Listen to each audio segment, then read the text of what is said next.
Hey, everybody. Today we have for you podcast number 107. Today's podcast is titled Keys to an Extraordinary Life.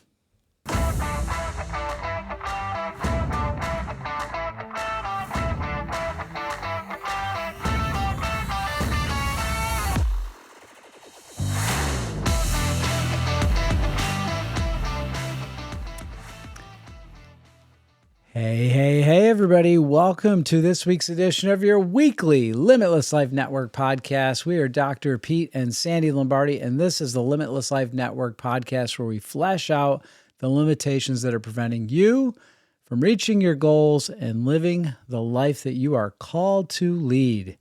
And I want to say once again, thank you for tuning in and taking time out of your day to not just listen to the podcast, but hopefully put some of the stuff into action that we do talk about on here. Also, thank you for liking the podcast when we put it on social media, as well as hitting subscribe and sharing it. More importantly, just sharing it with other people, just passing it on, sending it a text message, sending it an email out to your friends.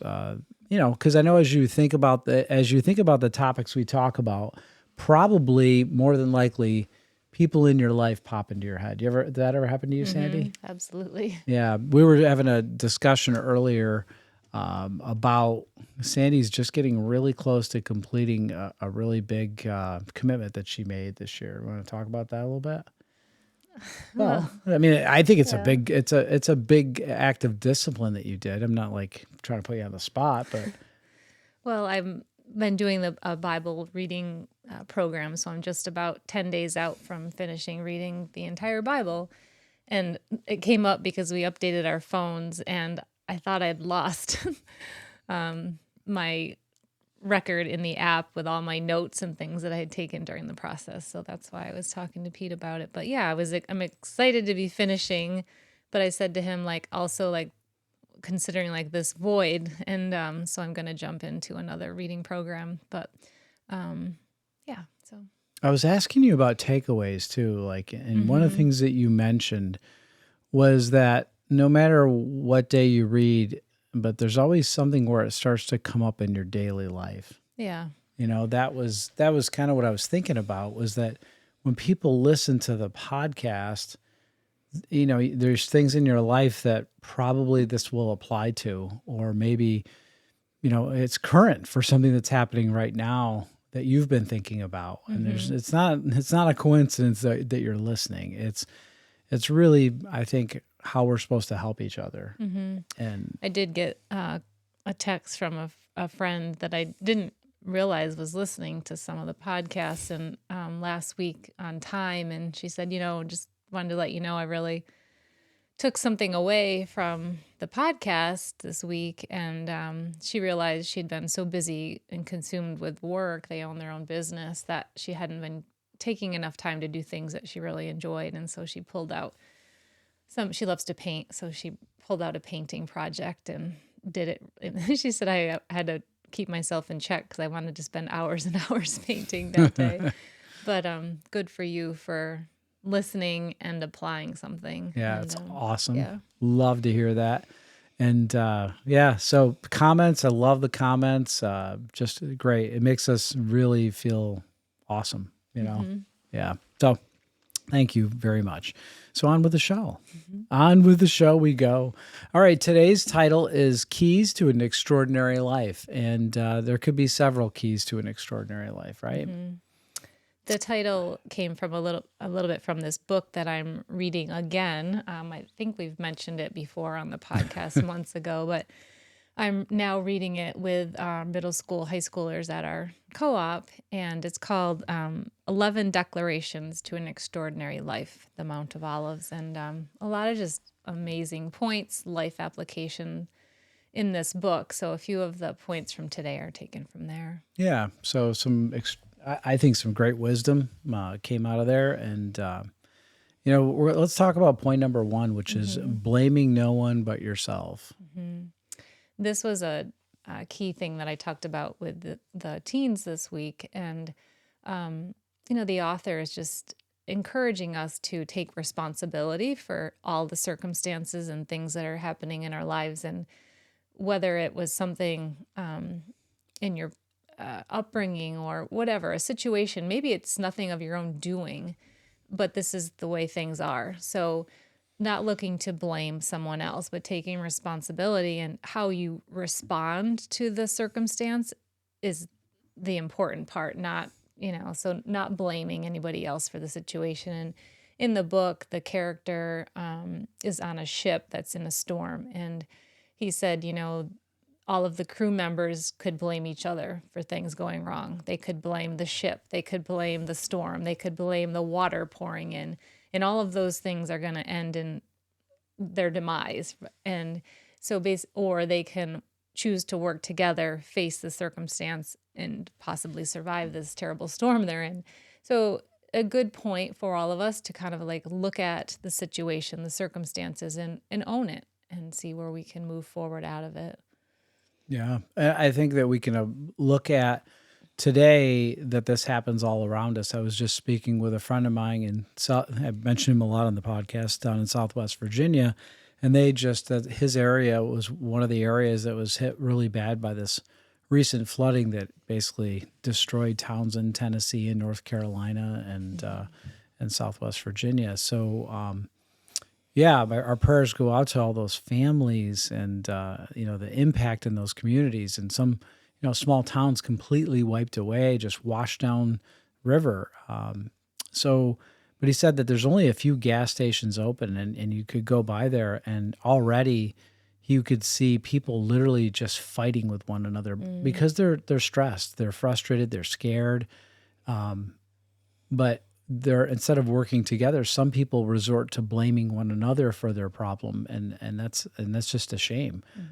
Whereas there's also great stories too, right? So out of that, there are great stories where people are helping out and sharing. So I don't want to just focus on that, but we saw a lot of blaming going on during the whole COVID, that whole whatever you want to call it, because there's a lot of figures that stand to gain things and people stand to lose things, so they start to blame.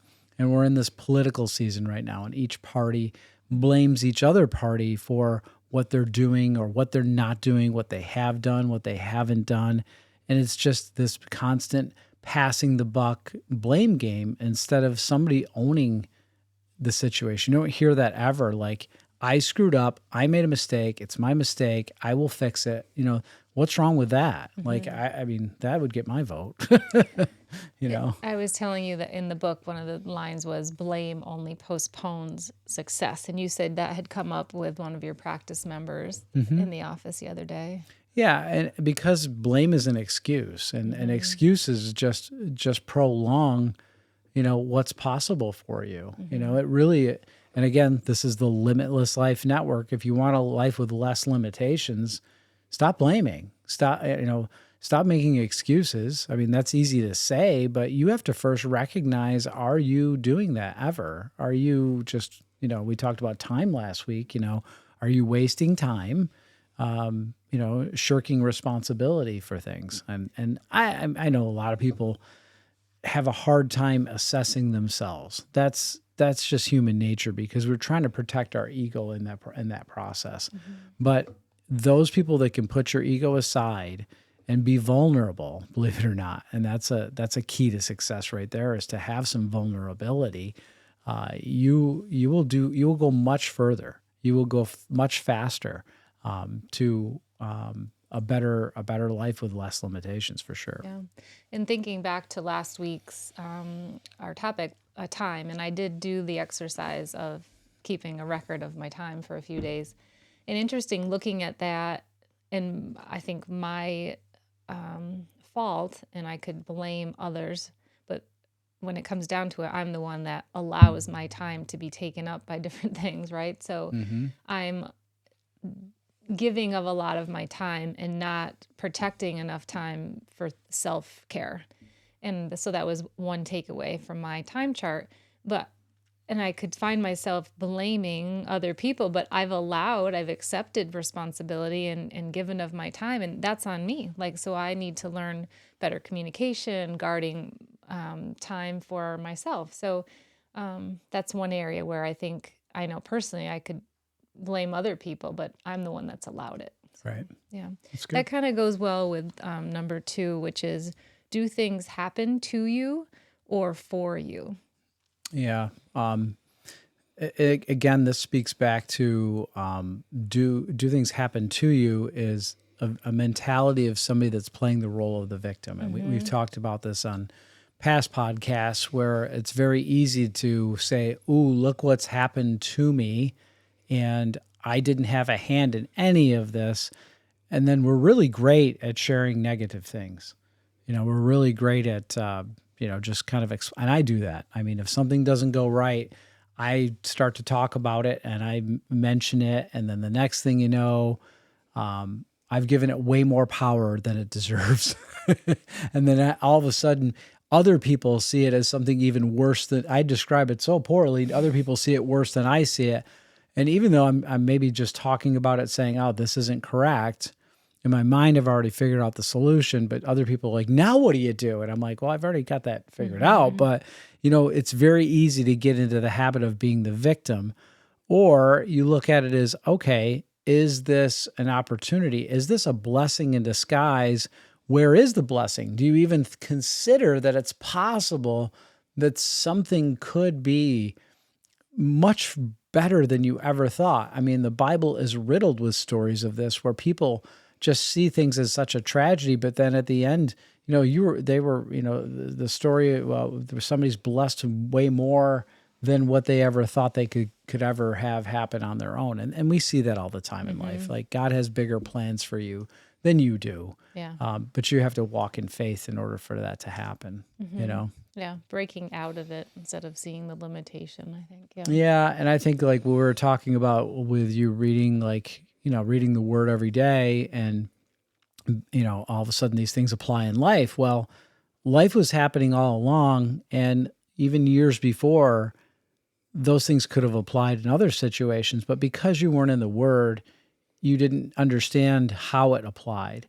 And how can we ever have that level of context if we don't ever invest the time getting to know the word of God in that situation, in any situation? So Right. like, I just, it's amazing how the more you get into it, the more you grow. And then you start to see how God is moving. I actually had a conversation yesterday with somebody in the practice, and she's like, isn't it amazing how God is moving right now? And when everybody else is talking about the doom and gloom in the world and that the sky is falling, she's like, oh, I can just see God moving in so many ways. And this woman is, for years been just tearing up the word of God, just reading it and living it and going over it and just growing deeper and deeper in that relationship. And when that happens, all of a sudden it's in the front of your mind, not the back of your mind. Yeah. So, yeah, don't be the victim. I mean, you really are. You're blessed, and you are highly favored in the eyes of God. It may not seem like it according to the world standards, but according to God's standards, if you're following, that's what He sees for you. Yeah. So, anyway, anything else you want to add? No. Oh, okay. So next one is point number 3 is don't take on other people's excuses. What's that one about? This was, you had, I think, a practice member that, or no, it was during a training you were doing that you said that this came up. Yeah. So, it's not uncommon for us to start to believe other people's stories and see and start to believe their limitations. And this is something that I really have to watch out for because people are always explaining to me, their plight, their difficulties and their situations. And if I just see the bad, then how can I ever lead them toward the good, right? So for instance, like medicine really focuses on sickness and disease and they study it. It's called pathology, right? So they study that stuff and so they can diagnose it and they're always focusing on the disease versus like the way I look at stuff. I look at it like, okay, what makes your body healthy? And let's build off of that. Like, okay, your body may not be expressing 100% health, but let's focus on what's good. Like, yeah, you may have, say, 20% of things are bad right now, but 80% is good. But if we just direct all our attention to the bad instead of working with what's good, what can we do? We're actually attracting more bad, right? So I really feel like that's what God wants us to do, is to stop looking at what we think are shortcomings and look at what is great. I mean, look how amazing your gifting really is. So don't take on those excuses. Like, in other words, when you're speaking with anybody, yes, they may have challenges. Love them, appreciate them, give them grace for those things, but point out what is good. Don't just focus on what is bad. Focus on what is good. Yeah. That's kind of where I was going with that. Don't take on those excuses. Don't own them for them, right? It just becomes an enabler. Right. Well, and I think with the example at the training, it was that use it as an opportunity to educate rather than just buy into we were talking about, a practice member that can't get in because their child is homesick. And so that's an opportunity to educate the practice member that perhaps they could bring their sick child in for a chiropractic checkup, because that would help boost their immune system. So it's an opportunity to educate rather than think that because the child is sick, they can't go out of the home, where they would go to a sick child visit at a pediatrician. So kind of not buying into the excuse, but using it as an opportunity to educate. Right. Yeah. Okay. That brings us to number 4, which is habits are created out of choices. The little choices we make every day really are creating habits, whether we realize it or not. That's. Yeah, it's the way we're wired. Our brain, when you start doing something, whatever it might be, big or little, if you do it once, it's not really a habit because it's really clunky for your brain. But the more times you do something, the more times you repeat something, well, it becomes faster in your brain. Your brain goes there quicker because it can anticipate what is coming. And there's this expectations of what's coming next. And when it does come next, there's actually a reward that goes on, and your brain gets quicker and quicker the more you do little things. So it's very easy to get into a small habit, and upon that small habit, you can build bigger ones. And this is going to either work for you or work against you. So your choices that you make are creating habits. So anytime that you drive by an ice cream stand and you flip on your signal to turn in there, and you get out of your car and you walk up and you order a small twist ice cream and consume it, like, that's a habit because you did that, and maybe you did it one time, and then the next time you drive by there, your brain thinks about it, and as you think about it, then maybe you'll act on it, maybe you won't. But if you act on it a second time, the third time you drive by, in that week, it's going to be a lot easier to turn in there. And the fourth or the fifth and the sixth, next thing you know, you're a regular, and you're just always stopping in, and they actually know your order for you because you keep ordering the same thing. And it's like, oh, they see your car come in. Now they're anticipating what you're going to order, and it's already served for you. Like, you know what I mean? Right. Like that. I remember going to a restaurant. I used to go to a diner when Murphy's was still Charlie's. open. And every time I walked in there, they would set a glass of ice water with lemon on the counter for me because they knew that that's what my drink was every time I came in. It was always there. And they did that with almost every customer that was a regular. Which is impressive, right? They know. Yeah, it's great service, but what they were doing was helping you create a habit, right? And that's basically how so have it work for you, or you can allow it to work against you. Yeah. It's funny, the ice cream, because I was just thinking this summer we haven't gone out for ice cream. We've been sticking strict to the carnivore, and super proud of you for that. But I was thinking, gosh, our neighbor owns an ice cream stand and we hardly ever supported it. We didn't stop once all summer, but it's just not in our habit anymore. And that's a good thing for us on the ice cream side. But yes. Yeah. Anyway, so number 5 is a really good one. How to give your words true power. Yeah, this was really good because you got this out of the book. Right. And he talked, this young boy is recording all of these 11 lessons from this teacher or mentor. And he's challenged by this scribe. He's like, well, you've written this all down, but it doesn't have life yet because you haven't yet applied it. You haven't made it living. And so we were just kind of brainstorming that and how really until you apply something in your life, then the parable that you've read in the Bible, then it becomes a living part of you and you recall it and you can share it and help other people through it. But if it's just words that you've written down, it's notes you've taken. I think of, my students, if it's just writing down a note to take a note, and you can't yet apply it to anything, you've forgotten it the moment you've written it down. There's really no value in all the notebook that you've taken. It's, the application that makes it living and real. That's exactly. I was teaching Grace some science today, and we were talking about DNA. And it makes, if you just look at the words, it just doesn't make any sense to a kid. And you're like, oh my gosh, what does this have to do with? And I said, well, let's think about like those TV shows that you watch where they're doing forensics and there's this criminal and they find a piece of hair and then they get a sample from the criminal. And then what they do is they can look at this DNA and based on the sequence, they can figure out that it's either a match or it's not, linking them to the crime. And I said, that's an amazing breakthrough for that one, and that one application. So same thing with other things that we were talking about with saturated fats, unsaturated fats, like what's a saturated fat? Like, is butter a saturated fat? And she's like, I don't know. And I'm like, well, is it solid or liquid? And in a room temperature, she's like, it's solid. So that makes it saturated. So, like just giving application, it just becomes something more meaningful.